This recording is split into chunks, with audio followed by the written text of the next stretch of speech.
So to get this out there, I think there are aliens out there, or at least something more evolved than pond scum. Now that we have that out of the way, let me tell you why it was a bad idea to let ET phone home. Xcom, Enemy Within, is a turn-based tactical strategy game set in a world where outer space came to us, and well, they didn't come in peace.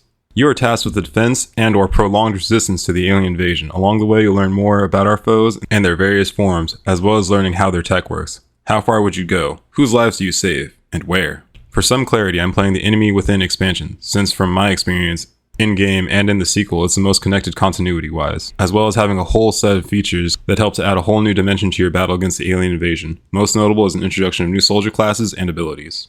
So a bit of gaming history for those out there. The more recent XCOM games are actually a reboot of a series which originally started in '94 with UFO Defense. Both games feature the alien invasion as well as squad tactics and soldier abilities. Both also have the pedigree of being brutally hard games to play, making each victory all the more worth it. The catch is, the missions aren't impossible to complete, and with the right plan, soldiers, and lots of luck.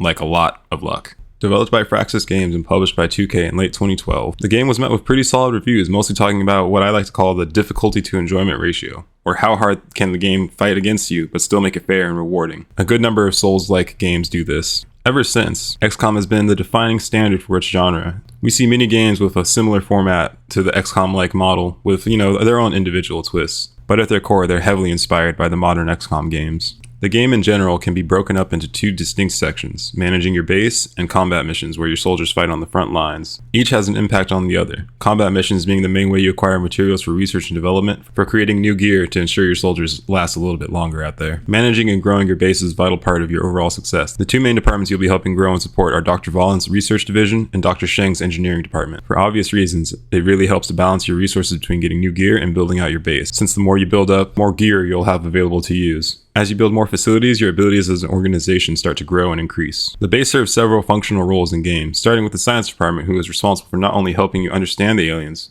from using enhanced questioning techniques to even dissecting them, letting you learn more about them and their weaknesses, as well as developing new gear from the recovered technology. From armor to keep your troops alive a little bit longer, and weapons to make sure that and that's a big if, your soldiers hit the enemy, they can put them down efficiently.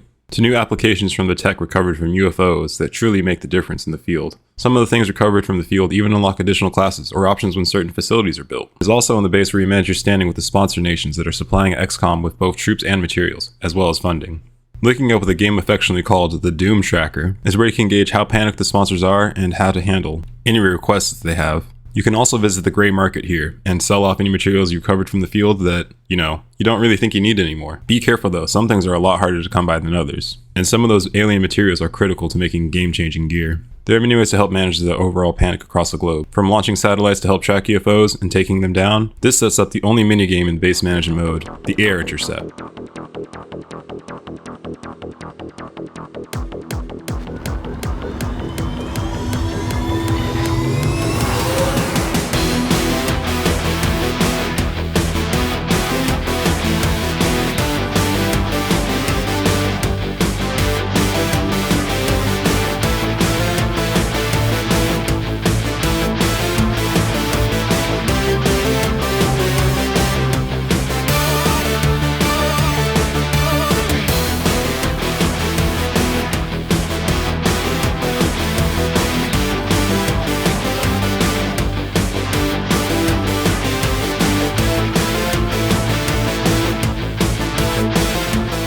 You'll have to maintain and equip your interceptors with better weapons in order to bring down more of the later UFOs. You'll pass most of your time, however, watching time zip by on the geoscape. The iconic XCOM hologlobe allows you to pass time and see what events are occurring from abductions, council missions, and other alien activity across the globe. You pick where you're going to respond, and then make sure that your squad is geared up for the mission. This leads to the bulk of the game itself, the battle phase. This is where we take the fight to the aliens proper, using cover and abilities to achieve victory. You'll be moving on a square grid with two ranges. One is a running range that allows you to do an action after moving within it. The next is dashing, allowing you to move further, and unless you have certain abilities, will end the turn. It does have advantages, however. There are three major things that I recommend you kind of keep in mind whenever you're playing the game. Firstly, remember you only have 2 actions per soldier. You can move and shoot, but shooting straight up typically ends the turn unless you have an ability that doesn't let that happen. Second, and probably the most important, you must absolutely use cover. There are 2 types, half and full. Think of a waist-high wall versus a full wall when it comes to protection. Both are better than none at all. And third, know what abilities your soldiers have, since in a pinch, some of them can ultimately turn the tide of certain encounters to your favor. Eventually, you'll have those 1 or 2 soldiers that are an auto-include in the squad. Heck, you might even have your whole A-team. For me, it was my super sniper, Owen Wilson, who saved the day multiple times. Originally, he started out kinda meh, but you know, as he leveled up, he became a cornerstone of the team, helping either soften up or outright finish off most enemies. After your squad deploys to the field, you have to move around the map and engage them wherever you encounter them. When you make initial contact, they usually tend to scatter for cover. I do feel the need to mention the challenge when it comes to combat as well. It's not as simple as seeing the enemy and taking them out. Every time you tell your soldiers to fire, there's a percentage chance that pops up showing your chance to hit the enemy. Some of these shots are a sure thing, where others might seem like a sure thing. But make things even worse, sometimes the 90% chance or higher shots for me have definitely missed, and the more questionable shots have ultimately won the day for me. To quote the great Wayne Gretzky, you miss 100% of the shots you don't take. And in that same spirit, it helps to make sure your shots are impactful and as certain as possible. Things like flanking and removing enemy cover really helps with this. Just keep in mind the same applies to you as well. As far as the overall difficulty goes in this game, you will lose soldiers. Heck, the tutorial kills off 3 of them in like 2 turns. The cost of mistakes and just bad luck really can make you lose some real valuable soldiers. There are ways to fix this. However, one of the best ways to fix this is considered somewhat unnatural across the XCOM community, at least for some, and that is save scumming. You know, just keep reloading until the result you want ends up right. You know, all those misses were just a simulation, nothing more. I personally do scum it up from time to time, but only when a soldier I actually like dies or misses a really, really critical shot. There are modes that make it so you can't do this, but you know, it's all on you. I'm going to cover the general story progression, or at least what happened during my campaign to save the Earth from the alien invasion. Spoilers ahead, and if you don't want to see them, skip to here. I should also mention again that I'm playing Enemy Within, so some of the story beats won't be present in the vanilla XCOM experience. So a little bit of lore before we get started properly. In the 1990s, the Council of Nations got together and asked themselves, what if an alien invasion occurred? How would the Earth respond? After many years of planning and negotiations, the XCOM initiative was created, an organization that could combine the best minds and elite soldiers to combat a potential invasion. Oh, how unprepared we were for the actual invasion in 2015. I guess this makes it an alternate timeline now. Regardless, numerous reports of alien activity swept across the globe, and with that, the XCOM initiative was activated, with you at the helm as the commander of the organization. We start with the tutorial in Germany, where multiple unknown objects have fallen from the sky and several people have gone missing. As we move into the last known location of a recon team, we find them in a rather unfortunate state, but with the cause of such casualties still unknown, as we push forward, we encounter a survivor. But something's off. This leads to our very first encounter with the enemy, where the remainder of the team, save one man, meets their end. With the last of the aliens eliminated, we return to base. It's here where we get to choose where our base is located, with each continent giving its own unique bonus. Our first visit to the base, we get a general tour of everything available to us, including the barracks where you can level up your soldiers and eventually give them medals and special equipment. We also get to meet our department heads, Bradford, Doctors Valen, and Sheng. After we tour the base, we deploy on a few missions where eventually we encounter a new type of alien technology, Meld. This stuff is weird. They say it's like the ultimate MacGuffin when it comes to both cybernetic and genetic augmentation, unlocking their respective labs in the base building portion. This lets you unlock 2 new classes of soldier. The mech trooper is exactly what you think it is, a hulking heavy mechanized trooper that can bring heavy weapons with them, or they could punch any alien to next week. These troopers also get an ability from the previous class they had before they went through the conversion. The next class I call the Gene Trooper. It's more of an augment to whatever class you have initially. You unlock more and more gene mods from performing autopsies on recovered alien corpses. As we progress through the story, we'll be tasked with capturing an alien for interrogation, with the hope of gathering enough intel as to find out why they're here. This involves, in my opinion, making one of the most usefully useless items in the game, the arc thrower. I feel like it's useless to an extent because it takes a whole equipment slot from one of your soldiers. On top of that, you have to get real close to the enemy and also ensure they have low health in order for it to actually work. The main problem I have with it is I have a nasty habit of overkilling the enemy. I digress, however. As we capture our first few aliens, we now have a new target we need to capture, an alien called an Outsider. These guys are weird. They're beings made of energy, but they can still be damaged by non-energy based weapons. Regardless, after you capture one, or more accurately, turn them into a crystal, we use it to track down where the alien base is, and craft a plan to neutralize it, and maybe, just maybe, find out what the aliens want with Earth. We move to infiltrate the base and discover more about our foe, including capturing their commander. We even find an alien video game. Is this what the aliens do for fun? At least they're not playing computer games. But we don't have much time to celebrate our victory over the aliens, seeing that they take this opportunity to outright attack several cities across the globe. These terror campaigns will occur from time to time from here on, especially as you frustrate the aliens' progress in invading Earth. During these missions, we are tasked with saving as many civilians as possible. The aliens won't make it easy for you though, and they seem to prioritize targeting civilians over your own troops. It's also during these missions we are introduced to one of the aliens and their whole menagerie that actually scares me. The chrysalids are these big, buggy monsters that are a true threat to your troops, especially if they manage to close in, where they can use their poisonous attacks. But that's not the worst part. Every time they kill something, they lay an egg inside their victim, and well, they turn into zombies. The zombies go down easily enough though, but it takes too long and you end up with another chrysalid running around. A little after these attacks, a new threat emerges, but this one's a little bit closer to home. There have been reports of a rival organization out there gathering alien materials and sabotaging Council confidence in the Xcom project. They call themselves Exalt. Exalt is a transhumanist faction whose overall goal is to improve themselves using alien technology and essentially turning themselves into gods amongst men. Think something similar to the Space Marines from 40k, or the Spartans from Halo. They will work to undermine and spread panic across the globe, and you can counter these with covert operations. With every successful operation, you get one step closer to discovering where their HQ is. The operations themselves are pretty straightforward. Send out a soldier to track down an Exalt cell, and after a few days, a mission to recover them occurs. These missions see you deploying and helping your operative complete a series of objectives, and later clearing the nation of the Exalt cell located there. It was also during the stretch of the game that several of the DLCs kicked in. The Slingshot Pack introduces a small series of interconnected missions in China that are centered around a triad member joining Xcom and helping stop an alien ship from assaulting a city. After taking the ship down, we get a bounty of resources. On top of that, a huge bump in our tech, better armor, and more gear, but more importantly, we get laser weapons. After getting an across-the-board upgrade to our troops, we continue to push our fight against both Exalt and the aliens. As we get in another round of scanning for activity, something unexpected happens. What the hell? Sir! Internal systems are shutting down all over HQ!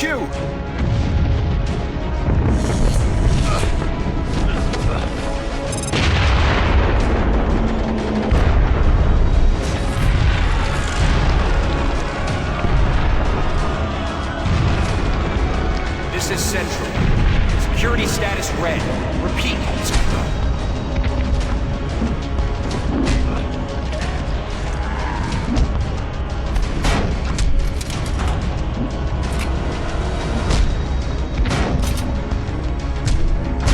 What have you done? Answer me! Sir! We're picking up movement near the outer perimeter. Multiple sensors have been tripped. We have a breach! Somehow the aliens have found Xcom HQ, and now it's up to us to defend it. This is a vital mission because failure will be the end of the only thing fighting back against the aliens. The aliens throw a solid force at your base, and if you aren't careful, you could lose some really valuable soldiers. But then again, you can do that any mission. The fight itself is pretty interesting since every few turns a new set of soldiers will be deployed from an emergency door nearby. After clearing them from both mission control and engineering, we eventually fend off the alien incursion. But how did they manage to pull something like this off?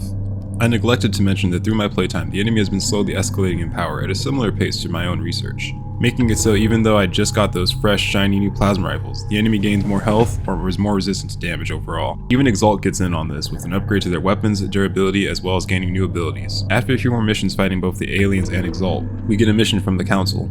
A convoy in France has been attacked by the aliens, who are desperate to recover something inside of it. The aliens went so far as attacking a dam, causing major damage to it. And it's up to us to prevent the dam from collapsing as well as getting to the convoy in time. Eventually, after a hard-fought battle, we make it to the forward vehicle.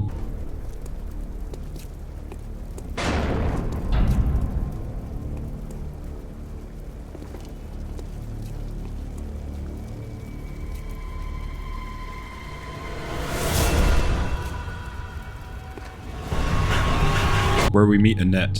With her joining Xcom, we soon discover that she's a powerful psionic. We have to unlock her abilities at the Psi Lab first, making her one of the first psionic soldiers we have in our forces. All your other troops can be tested in the Psi Lab to see if they also can manifest psionic abilities. Shortly after unlocking Annette's abilities, we receive dispatch regarding 3 potent psionic individuals that have been captured by the aliens. We mount a rescue operation to get them out of there, lest the aliens try another massive base attack or something else involving mind control. After encountering heavy resistance, we manage to rescue them, adding 3 more powerful psychics to our side. With the success of a few more covert operations, we finally discover the location of Exalt's HQ, and it's time to bring this thorn in our side to an end. We launch an attack on their base, and what we find there is truly shocking. The organization itself seems to not only be attempting to hamper Xcom operations, but actively trying to mimic our success in fighting the aliens themselves, trying to position themselves in places of power in the aftermath of the war.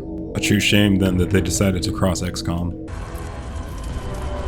Our local affiliates at WFXS indicate that a minor electrical fire was reported near the upper floors of a large office building downtown. Sources indicate that first responders were on the scene within minutes. So far, there have been no reported injuries. In light of the recent important events taking place around the globe, it's certainly reassuring to know that our emergency services personnel are still putting their lives at risk to deal with these situations. With Exalt dealt with, we can now turn our attention back to the aliens. One of the major developments when it comes to UFO activity is that we're seeing larger ships landing across the globe, but the ships aren't carrying very many aliens. They're filled with supplies. It can only mean they're bringing in materials for occupation of the planet. We eventually find an overseer ship landed in a remote area, and we find a terrifying truth. As we clear the ship out, we encounter a new alien, an ethereal, a supremely potent psionic threat that the troops just barely managed to capture for interrogation. In addition to the new alien, another device was recovered from the ship. It was shortly after interrogating the ethereal that the alien mothership arrived, and with it, maybe the only chance we had to end this invasion once and for all. After researching the device and building the Gollop chamber, we send one of our psionic soldiers to make contact with the alien hive mind. This essentially locks us into the final stretch of the game. Now we're able to launch our assault on the mothership. We slowly begin to understand what the ethereal's goal was. Prior to that, we hear about the other races that have been conquered by the ethereals and forced to fight in their name. The new one faces the earliest effort of the ethereal ones. The first failure. Though possessed of a certain brilliance, they were marred by their cowardice and frailty, which made them cruel and ultimately useless. Other attempt, this one inspired two subjects, each with a glaring weakness, brought together in the hopes of a symbiotic strength. And yet, this newfound power left them devoid of higher thought, lacking in comprehension. Another useless effort. The new one faces a great foe and an equally great disappointment. When their organic form failed to evolve, it was given the strength of a machine, creating this merciless, fearless killer. A fate worse than death. The search for the gift in the most unsavory of beings. They were little more than insects when their uplift began, and in their failure became the most dangerous of predators, incapable of direction, understanding. They were deemed fit only to breed and die. The new one confronts a greater threat, a rare strength found in an easily controlled breed, and yet they are incapable of the brilliance of independence. They will never be more than primitive warriors, serving only to fight and die, as did those who came before them. A valiant effort, a being of intelligence and exceptional loyalty, easily adapted to serve our needs. Still, despite such great hopes, they were unable to embrace the gift. Another Wesley example. Artificial warrior, created to supplement the limitations of the many failures, crafted with a singular purpose. It ultimately contributes little to our cause. Still, there is hope as the new one approaches.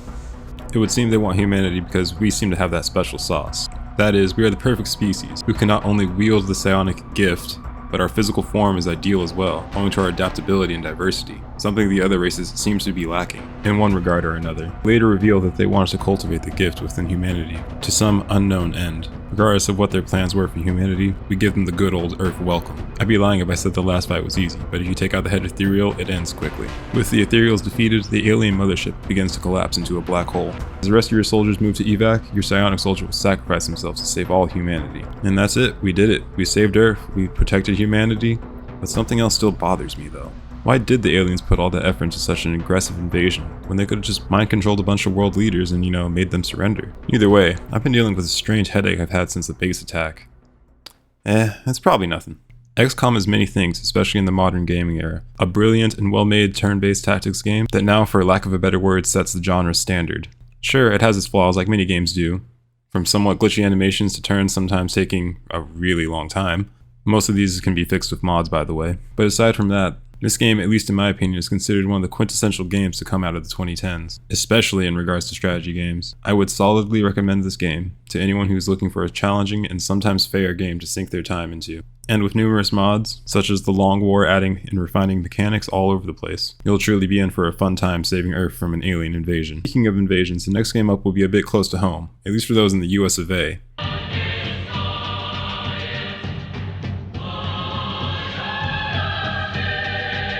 Citizens of New York and comrades from the Soviet Armed Forces, welcome to our first news broadcast after today's events. I will make sure you get all necessary information about our efforts to restore peace and stability in your troubled country.